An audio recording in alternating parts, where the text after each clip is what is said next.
الحمد لله رب العالمين والعاقبة للمتقين والصلاة والسلام على سيد المرسلين وعلى آله وأصحابه أجمعين. أما بعد فأعوذ بالله من الشيطان الرجيم. بسم الله الرحمن الرحيم. ويوم نبعث من كل أمة شهيدا ثم لا يؤذن للذين كفروا ولا هم يستعتبون. وإذا رأى الذين ظلموا العذاب فلا يخفف عنهم ولا هم ينذرون.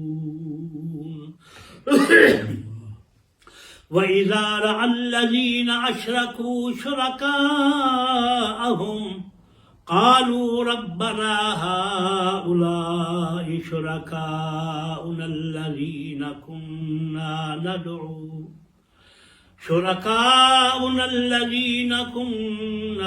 ندعو من دونك فألقوا إليهم القول إنكم لكاذبون.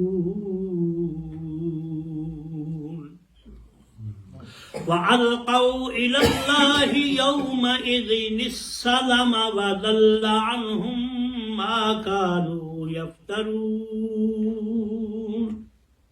الذين كفروا وصدوا عن سبيل الله زدناهم عذابا فوق العذاب بما كانوا يفسدون. ويوم نبعث في كل أمة شهيدا عليهم من أنفسهم وجئنا بك شهيدا على هؤلاء ونزلنا عليك الكتاب تبيانا لكل شيء وهدى ورحمة وبشرى للمسلمين. صدق الله مولانا العظيم وبلغنا رسوله النبي الكريم.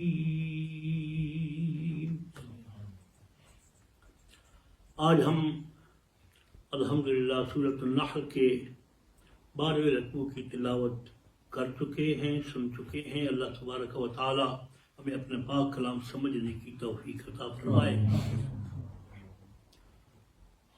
اللہ کریم جل جلالہ نے ارشاد فرمایا تھا، محبوب یعرفون نعمت اللہ ثم ینکرونہا واکثرہم الکافرون. اللہ کی نعمت کو یہ پہچانتے ہیں اور پہچاننے کے باوجود پھر اس کا انکار کرتے ہیں. کسی شے کے نہ ماننے کا ایک عذر یہ ہوتا ہے جی مجھے پتہ کوئی نہیں ہے، مجھے خیال نہیں آیا، مجھے پتہ نہ چلا، مجھے کسی نے بتایا کوئی نہیں، اور وہ عذر کر کے کوشش کرتا ہے کہ دوسرے کو چکر دے کر اپنی جان چھڑا لے. خلاق عالم جل جلالہ نے یہاں ارشاد فرمایا، محبوب آپ کو یہ پہچانتے ہیں، لوگوں کو اچھی طرح پتہ ہے، اور آپ کی رسالت اور آپ کی عظمتوں کے یہ زبان سے قائل نہیں ہے، دل ان کا کہتا ہے کہ ایسا ہے. ماننے کی ایک یہ قسم ہے کہ بندہ کسی شے کو اس کا دل ہی نہ مانے اور زبان سے بھی اس کا اقرار نہ کرے. کبھی ایسا ہوتا ہے کہ اندر سے بندہ مانتا ہے لیکن زبان سے اقرار نہیں کرتا، یہ بھی انکار ہی ہے. کبھی ایسا ہوتا ہے کہ دل نہیں مانتا، زبان سے اقرار کرتا ہے، یہ بھی انکار ہی ہے.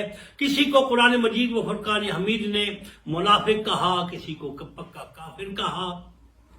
اب یہاں نبی کریم صلی اللہ علیہ وآلہ وسلم کی ذات کو پہچاننے کا جہاں تک تعلق ہے، کفار حضور کو پہچانتے ضرور تھے کہ واقعی یہ جو کچھ کہہ رہے ہیں یہ بندہ اس قابل ہے کہ اللہ کریم اس کو یہ عظمت اور مقام عطا فرما سکتا ہے. دل کہتا تھا لیکن زبان سے اقرار نہیں کرتے تھے.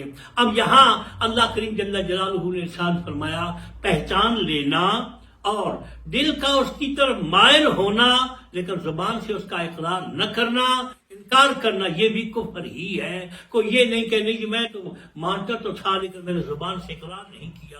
شریعت مطہرہ کے فیصلے یہ ہیں، حضور فرماتے ہیں نحن نحکم بالظواہر، ہم ظاہر پر فیصلے کیا کرتے ہیں۔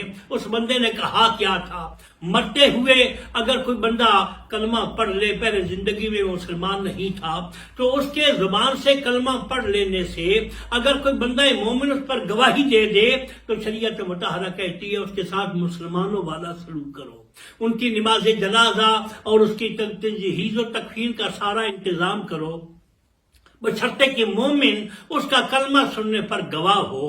حضور نبی کریم صلی اللہ علیہ وآلہ وصحابہ وبارک وسلم کی پہچان کا اللہ نے ارشاد فرمایا، اور یہ ارشاد فرمایا بابو یہی نہیں وَأَكْثَرُهُمُ الْكَافِرُونَ، بہت سارے ایسے ہیں جو پہچانتے آپ کو ہیں لیکن پھر اس کے باوجود انکار کرتے ہیں۔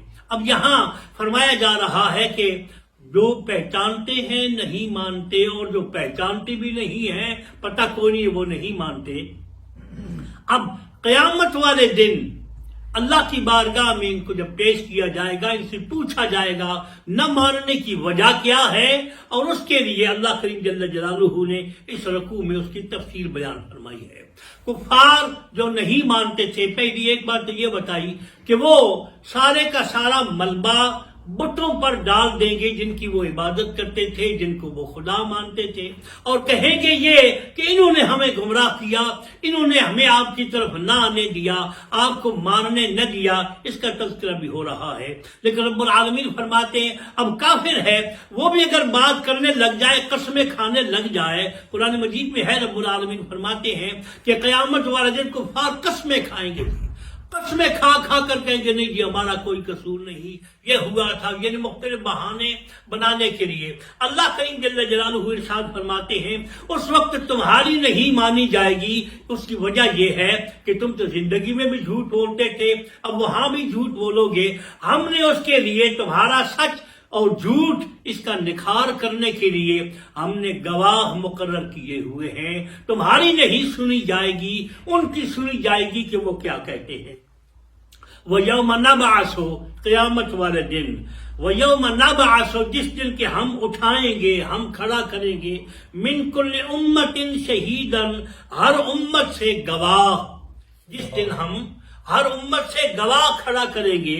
اب جب گواہی دینے والا گواہ جب گواہی دے، اب کچھ اور لوگ جن کے خلاف گواہی ہو رہی ہوگی وہ تو چاہیں گے کہ ہم شور کریں، نہیں جی نہیں یہ غلط کہہ رہا ہے، تو اللہ کریم ارشاد فرماتے ہیں ثم لا یؤذن للذین کفروا، وہاں کسی کافر کو کوئی اجازت نہیں دی جائے گی کہ وہ لب بھی کھول سکے، زبان سے کچھ کہہ بھی سکے۔ ثم لا یؤذن للذین کفروا ولا هم یستعتبون، اور اب اس وقت سے نہیں کہا جائے گا تم نے زندگی میں جو کچھ کرتوت کی اب توبہ کر لو، نہیں، ان کو توبہ کا بھی موقع نہیں دیا جائے گا، وہ وقت گیا گزر گیا۔ اب فیصلہ کس پر ہوگا؟ اللہ فرماتے ہیں وَيَوْمَ نَبْعَثُ مِن كُلِّ أُمَّةٍ شَهِيدًا، جو گواہی دینے والے شہید ہوں گے ان کی گواہی اور شہادت پر فیصلہ ہوگا، کسی اور کی نہیں سنی جائے گی۔ جی بس زبانیں سب کی گنگ ہیں۔ اب یہاں فرمایا گیا وَيَوْمَ نَبْعَثُ مِن كُلِّ أُمَّةٍ شَهِيدًا، ہر امت پر گواہ کھڑا کیا جائے گا۔ اب احادیث کریمات میں اس کی وضاحت آئی، مفسرین اکرام رحمہ اللہ نے اس کی وضاحتیں فرمائی کہ یہ شہید کون ہوں گے۔ من کل امت، یہاں ایک بات انبیاء اکرام علیہ السلام کی عظمتوں کی وہ بڑی قابل غور ہوگی۔ ہر امت پر گواہ کھڑا کیا جائے گا اور وہ گواہی دے گا اس نے کیا کیا۔ اب کیا گواہی صرف ایمان کی ہی ہوگی یا اعمال کی بھی گواہی ہوگی؟ اس نے کیا کیا تھا، برا کیا کیا تھا، اچھا کیا کیا تھا، گواہی کس چیز پہ ہوگی؟ گواہی ایمان پر بھی ہوگی اور گواہی عمل پر بھی ہوگی، یعنی دونوں چیزیں گواہی کے لیے۔ اب یہاں غور کریں من کل امت شہیدہ، یہاں انبیاء کی شان کیا بیان کی جا رہی ہے؟ ہر امت سے گواہ کھڑا کیا جائے گا۔ عیسائی، ان پر گواہ کون ہوگا جی؟ حضرت عیسیٰ علیہ السلام۔ یہودی ان پر گواہ کون ہوگا؟ حضرت موسیٰ علیہ السلام، کیونکہ یہ امتی ہیں۔ اچھا جی، اب یہاں بات قابل غور ہے کہ اگر ہر امت پر، جس امت پر جو نبی تشریف لایا وہ نبی اس پر گواہ ہوگا، حضرت آدم علیہ السلام کے بعد نوح علیہ السلام سے یہ سلسلہ شروع ہوا، اللہ کے احکام آتے گئے، وہ لوگوں کو پہنچاتے گئے۔ اچھا جی، امت میں کون کون شامل ہے جی؟ ہر وہ بندہ جو اس نبی کی ظاہری حیات طیبہ میں جب وہ تبلیغ کر رہا تھا اس وقت موجود تھے، تو کیا وہی امت ہے؟ نہیں۔ امت کون ہے جی؟ جس نے اس نبی کا کلمہ پڑھا وہ اس نبی کا وہ امتی ہوا، اور وہ نبی اس پر بھی گواہ ہوگا۔ اب آپ غور فرمائیں، انبیاء کرام علیہ السلام، میں نے موسیٰ علیہ السلام، عیسیٰ علیہ السلام، ان کا ذکر کیا ہے کہ یہ دونوں ان کی امتیں ہیں، مشہور ہیں۔ باقی امتوں کا تو نام و نشان کوئی نہیں نظر آ رہا کہ کون کس کا امتی ہے، لیکن ان کی جو امتیں ہیں وہ مشہور ہیں۔ اچھا، امتی اب بھی ہے، عیسائی بھی ہے، یہودی بھی ہے، موسیٰ علیہ السلام کا کلمہ پڑھتے ہیں، عیسیٰ علیہ السلام کا کلمہ پڑھتے ہیں۔ نبی عیسیٰ علیہ السلام آسمانوں پر ہیں، وہ ڈیوٹی اپنی دے چکے۔ موسیٰ کلیم اللہ علیہ السلام پردہ فرما چکے، ان کا وصال ہو گیا، ان کی وفات ہو گئی، لیکن اللہ فرماتا ہے ہر امت پر ان کا نبی جو ہے وہ گواہ ہوگا۔ اب نبی جب دنیا سے چلے گئے علی جا، تو وہ ان کی گواہی تو دیں گے جو ان کی زندگی میں تھے، ان کے پاس بیٹھتے اٹھتے، مانا نہ مانا، لیکن اب ہر امتی سے جو گواہ بنایا جائے گا وہ کون ہے؟ جو اس زمانے میں بھی ہے۔ اب پتہ چلا اللہ کریم جل جلالہ نے نبیوں کو نبوت کی شان وہ عطا فرمائی ہوتی ہے کہ وہ دنیا سے چلے بھی جائیں، آسمانوں پر بھی تشریف رکھتے ہوں، پھر بھی ہر امتی ان کا کلمہ پڑھنے والا ان کی نگاہ میں ہوتا ہے۔ کر کیا رہا ہے، کس طریقے سے کر رہا ہے؟ کیونکہ من کل امت، ہر امت سے، ساری امت سے گواہ پیدا کر کے وہاں گواہ کھڑا کر کے ان سے سوال کیا جائے گا۔ اچھا جی، اب یہاں حضرت عیسیٰ علیہ السلام کے زندہ آسمانوں پر اٹھائے جانا اور زندہ ہی ہونا، اس بات پر تو تمام مسلمانوں کا عقیدہ ہے، سوائے مرزائی کہ وہ نہیں مانتے، نہیں کہتے جی عیسیٰ علیہ السلام کی وفات ہو گئی، لیکن مسلمانوں کا یہ عقیدہ ہے نہیں، عیسیٰ علیہ السلام زندہ ہیں، اور بالآخر حضور نبی کریم صلی اللہ علیہ وآلہ وسلم کے امتی کی حیثیت سے وہ زمین پر تشریف لائیں گے۔ تو اللہ کریم جل جلالہ نے عیسیٰ علیہ السلام کو زندگی عطا فرمائی۔ اب کوئی اور بندہ جو ان کو ماننے والا ہے وہ آسمانوں پر تو نہیں، زمین پر ہے، لیکن عیسیٰ علیہ السلام کی نگاہ اب بھی اپنی امت کے اعمال پر ہے، وہ دیکھ رہے ہیں کون کیا کر رہا ہے، اور قیامت والے دن وہ اس کی گواہی دیں گے۔ موسیٰ کلیم اللہ علیہ السلام کا وصال ہو چکا، لیکن یہ ان کی گواہی کیسے دیں گے جو اب موجود ہے؟ موسیٰ علیہ السلام کا وصال ہو گیا، اس کے لیے ہمیں حضور نبی کریم صلی اللہ علیہ وآلہ وسلم کی حیات طیبہ کو ماڈل اور نمونہ بنانا ہوگا، حضور کے ارشاد کو دیکھنا ہوگا۔ حضور فرماتے ہیں فنبی اللہ حج یرزق، تم عام لوگوں پر قیاس نہ کرو، نبیوں کو ہر نبی زندہ ہوتا ہے، قبر میں اس کو رزق دیا جاتا ہے، زندہ ہیں، رزق دیے جاتے ہیں، اور اپنی امت پر گواہ ہیں، اعمال ان کی نگاہ میں ہیں۔ اب یہاں اس زندگی کی بات اگر نہ مانے کوئی تو اس کو غور کرنا چاہیے۔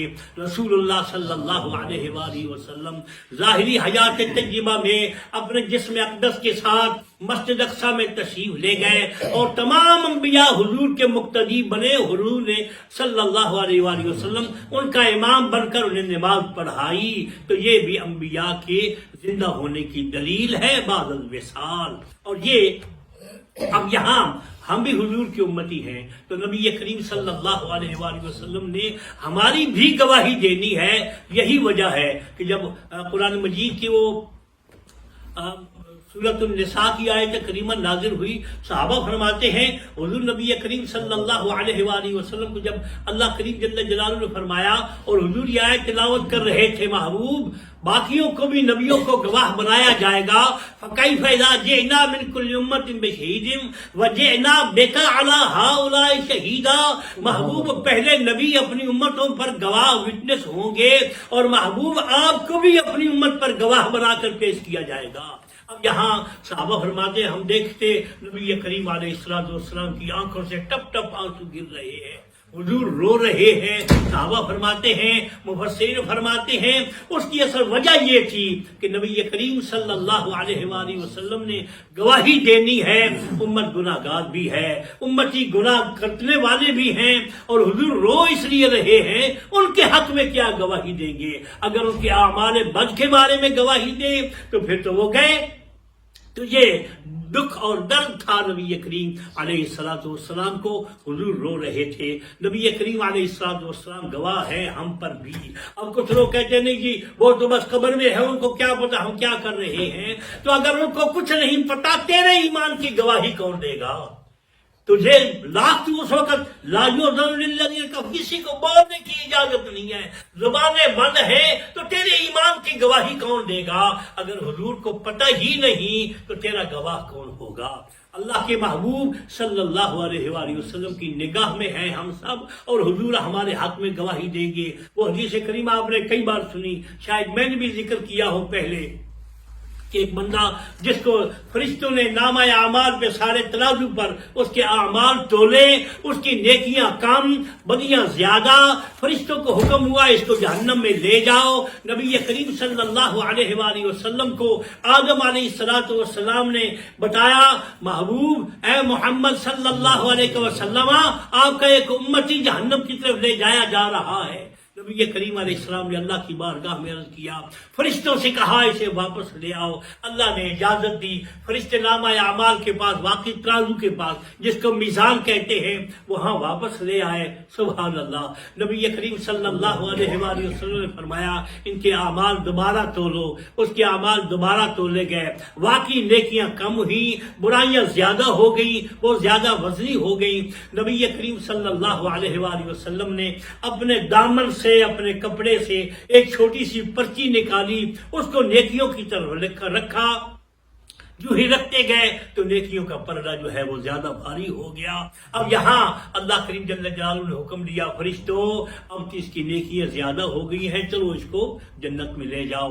اب وہ نبی کریم علیہ السلام کا وہ امتی جب وہ بڑا خوش ہوا کہ وہ جنتی ہو گیا، تو اس نے پوچھا جناب آپ ہیں کون؟ تو فرمایا میں تیرا نبی ہوں جس کا تو کرتا رہا ہے.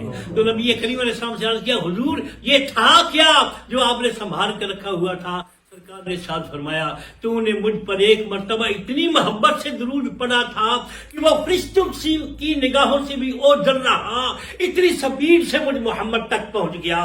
فرشتے بھی انتظار میں ہی تھے، میں نے اس کو سنبھال کر رکھ لیا تھا. یہ وہی درود تھا جو فرشتے نہ لکھ سکے اعمال نامے میں. کیوں؟ اب علماء نے بڑی عجیب تعویلیں فرمائی ہیں. وہ فرماتے ہیں کہ درود اس کی ایک پوزیشن یہ ہوتی ہے کہ درود خود فرشتے لینے کے لیے آتے ہیں اور وہ لے جاتے ہیں. اس میں نبی کریم صلی اللہ علیہ وآلہ وسلم نے خود ارشاد فرمایا اللہ نے فرشتوں کی ڈیوٹی لگا رکھی ہے، جب بھی کوئی درود مجھ پر پڑھتا ہے تو وہ لے کر میرے پاس آتے ہیں، پھر میری بارگاہ میں اس کا نام، اس کے باپ کا نام بتاتے ہیں اور کہتے حضور اس نے آپ پر درود و سلام عرض کیا ہے. ایک یہ کیفیت ہے. دوسرا یہ ہے نبی کریم صلی اللہ علیہ وآلہ وسلم ارشاد فرماتے ہیں کہ درود خود بخود میری بارگاہ میں حاضر ہوتا ہے. اب یہ جو خود بخود نگاہ حاضر ہوتا ہے نا، وہ اتنی محبت سے اتنا سجا دھجا ہوتا ہے کہ فرشتوں کو موقع ہی نہیں ملتا، اور وہ اپنی سپیڈ کے ساتھ، آپ کو یاد ہوگا یہ جو کلمات ہیں نا درود پاک ہوا کیا، اللہ کا قرآن کا فیصلہ کیا ہے، الیہ یصعد الکلم الطیب، یہ جو پاک کلمے ہیں یہ خود بخود چڑھتے ہیں، یہ خود بخود اڑتے ہوئے چڑھ جاتے ہیں جی. یعنی ان کی اپنی سپیڈ ہے، اس سپیڈ کے ساتھ حضور کی بارگاہ میں حاضر ہوتا ہے درود. یہ بھی ایسا ہی تھا، فرشتوں کی نگاہوں سے بھی اوجھل رہا. ہمارے درود مختلف درود پاک کے بارے میں جو دلائل الخیرات کی شرح ہے نا، یہ دلائل الخیرات سے اللہ ہمیں نصیب کرتا ہے، ہم اتوار کو پڑھا کرتے ہیں، اس کی جو شروع ہے اس میں مختلف انداز لکھے ہیں کہ درود کس طریقے سے حضور کی بارگاہ میں پہنچتا ہے، اور پھر نبی کریم علیہ الصلوۃ والسلام اس کو دعائیں دیتے ہیں، اور کئی درود پاک ایسے ہیں سبحان اللہ، کئی درود پاک ایسے ہیں کہ وہ ڈائریکٹ پہلے اللہ کی بارگاہ میں حاضر ہوتا ہے، اللہ کی بارگاہ میں جائے تو فرشتوں کو اللہ حکم دیتا ہے اس درود کو میرے محبوب کی بارگاہ میں لے جاؤ، یعنی یہ پڑھنے والے پر ڈیپینڈ کرتا ہے وہ کتنے اخلاص سے پڑھ رہا ہے، کتنی محبت سے پڑھ رہا ہے، اور پڑھنے والا ہے کون۔ جتنا اس کا اپنا مقام بلند ہوگا اتنا ہی درود پاک عظمتوں اور مقام کے ساتھ اللہ کی بارگاہ میں اور اس کے محبوب رسول صلی اللہ علیہ وآلہ وسلم کی بارگاہ میں پہنچے گا۔ حضور ہے گواہ، پہلے انبیاء بھی ہے گواہ، کافروں کو کوئی اتھارٹی نہیں ہے کہ وہ بولیں، کوئی بات کریں، ان کا کوئی نہ عذر سنا جائے گا اور نہ ہی ان سے کہا جائے گا ہاں تمہارے کرتوت ہیں تم توبہ کر لو۔ اگر وہ کچھ کرنا چاہیں گی بھی اللہ کریم جل جلالہ اس کو قبول نہیں فرمائیں گے۔ وَإِذَا رَأَى الَّذِينَ ظَلَمُوا الْعَذَابَ فَلَا يُخَفَّفُ عَنْهُمْ وَلَا هُمْ يُنظَرُونَ۔ اب جنہوں نے زندگی میں اپنی جانوں پر ظلم کیے، میں نے عرض کیا تھا کہ ظلم کیا ہے، ان الشرک لظلم عظیم، یہ کفر کا ہے، یہ شرک ہے جس کو اللہ نے ظلم کہا ہے۔ تو یہ ظالم لوگ جب عذاب دیکھیں گے، یعنی ان کو پہلے دکھایا جائے گا، یہ ایک بڑی عجیب بات ہے۔ ایک بندہ جس کو بس عذاب دے دیا جائے، لیکن دوسرا وہ ہے اس کو پہلے عذاب دکھایا جائے، اس کو ستایا جائے، وہ پہلی طرف لگ جاتے ہیں، اچھا میں یہاں اس طرح مروں گا، اس طریقے سے مجھے عذاب ہوگا۔ تو یہ دوہرا عذاب اس کو کہتے ہیں۔ وَإِذَا رَأَى الَّذِينَ ظَلَمُوا الْعَذَابَ فَلَا يُخَفَّفُ عَنْهُمْ وَلَا هُمْ يُنظَرُونَ۔ لیکن اب اس عذاب سے بچنے کے لیے نہ اس میں کوئی کمی کی جائے گی اور نہ ہی انہیں کوئی مہلت دی جائے گی، یا اللہ تھوڑا سا موقع دے ہم توبہ کر لیں، تو اللہ فرماتے نہیں۔ وَإِذَا رَأَى الَّذِينَ أَشْرَكُوا شُرَكَاءَهُمْ، اب جب دیکھیں گے وہ کہ وہ مشرکین، ان کے وہ جو معبود ہیں، ان کو بھی اللہ کی بارگاہ میں پیش کیا جائے گا۔ عام طور پہ بت جو ہے ان کے بارے میں اللہ فرماتا ہے کہ وہ بولتے نہیں ہیں جی، لیکن قیامت والے دن بتوں کو، پتھروں کو بولنے کی طاقت دی جائے گی۔ یہ کہیں گے یا اللہ ہمارا کوئی قصور نہیں ہے، جو بت ہے نا ہم ان کی عبادت کرتے تھے، یہ ہم سے اپنی عبادت کرواتے تھے، تیرے نزدیک اور تیری طرف نہیں آنے دیتے تھے۔ وہ یعنی ان پر الزام لگا رہے ہیں، بتوں پر ڈال رہے ہیں جی ان کا قصور ہے، ہمارا کوئی قصور نہیں۔ اللہ کریم جل جلالہ ارشاد فرماتے ہیں کہ یہ جو تم کہہ رہے ہو، اب بت بولیں گے ہمارا کوئی قصور نہیں ہے۔ الہ العالمین، انہوں نے ہمیں خود تراشا، خود تیار کیا، خود ہی ہمیں خدا بنا بیٹھے، خود ہی ہمیں خدا ماننے لگے۔ اللہ نے فرمایا تم سب جھوٹ بول رہے ہو، ان کا کوئی قصور نہیں، تمہارا ہی قصور ہے۔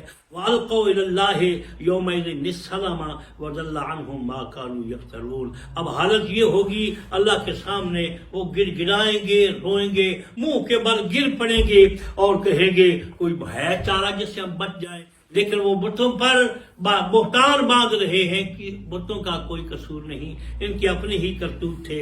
الذین کفروا وصدوا عن سبیل اللہ زدناہم عذابا فوق العذاب بما كانوا یفسدون۔ اب کوئی کمی نہیں ہے، عذاب جو ہے وہ زیادہ ہی زیادہ کیا جائے گا ان کے کرتوتوں کی وجہ سے جو وہ زمین پر فساد برپا کرتے تھے خدا کے علاوہ۔ پھر رب العالمین جل جلالہ نے یہی ارشاد فرمایا، اور پھر یہاں حضور کو خطاب فرمایا وَيَوْمَ نَبْعَثُ فِي كُلِّ أُمَّةٍ شَهِيدًا عَلَيْهِمْ مِنْ أَنفُسِهِمْ، ہر شخص پر ایک گواہ انہی کی اس امت میں سے ان کا کوئی گواہ کھڑا کیا جائے گا، اور محبوب وَجِئْنَا بِكَ شَهِيدًا عَلَى هَؤُلَاءِ، اور آپ کو ان سب پر گواہ بنایا جائے گا۔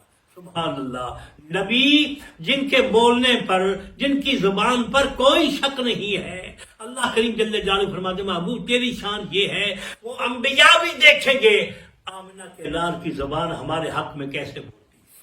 وَجِئْنَا بِكَ شَهِيدًا عَلَى هَؤُلَاءِ وَنَزَّلْنَا عَلَيْكَ الْكِتَابَ، محبوب ہم نے یہ جو قرآن آپ پر نازل کیا ہے تِبْيَانًا لِكُلِّ شَيْءٍ، ہر شے اس کے اندر روشن بیان کی گئی ہے، کوئی چیز ہم نے چھوڑی نہیں۔ اور وَهُدًى، یہ ہدایت ہے، وَرَحْمَةً، اور یہ رحمت ہے، وَبُشْرَىٰ لِلْمُسْلِمِينَ، اور خوشخبری ہے اہل ایمان مسلمانوں کے لیے۔ تو اللہ نے فرمایا بندے کا اپنا کام کچھ نہیں ہے. بات بنے گی کہاں؟ انبیاء کی گواہیوں پر. وہ کیا گواہی دیتے ہیں. رب العالمین جل جلالہ ہمیں انبیاء اکرام علیہ السلام کی عظمتوں کو سمجھنے کی توفیق عطا فرمائے. ابھی انشاءاللہ العزیز